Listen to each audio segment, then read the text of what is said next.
Hi there, this is Jane, and in this lesson today we're going to have a look at the Dm7 chord.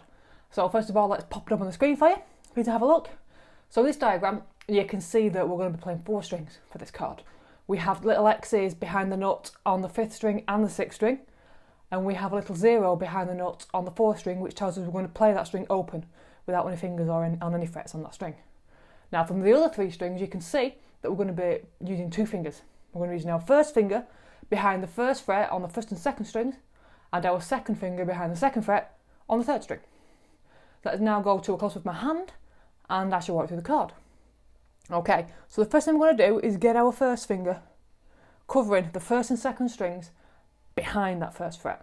Okay, so I'm using the first part of my finger up to the 1st knuckle that's covering those 2 strings, no others. Okay, it's as close to the fret as I can get it, it's parallel to the fret. And then we're going to take our 2nd finger and get it as close to the fret as we can on that 3rd string, to that 2nd fret. Okay, keeping your finger on its tip. And then all we do is go from the 4th string, strum down. So that's what a Dm7 chord sounds like.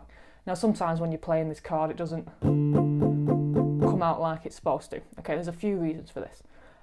Your 2nd finger could be touching that 2nd string, so make sure it's on its tip and there's plenty of space there underneath that finger. Okay, so that could be a reason why that 2nd string isn't coming out. The 3rd string might be muted. That's probably because your 2nd finger isn't as close enough to the fret as it should be, so you've got to really try your best to stretch it across. Okay, and then for this 1st finger it could be off at an angle instead of really parallel to the frets. Okay, so when your finger's off at an angle you've got to push down that little bit harder to get the notes to come out. Now the best way to do this is obviously to get your fingers parallel to the fret as you can.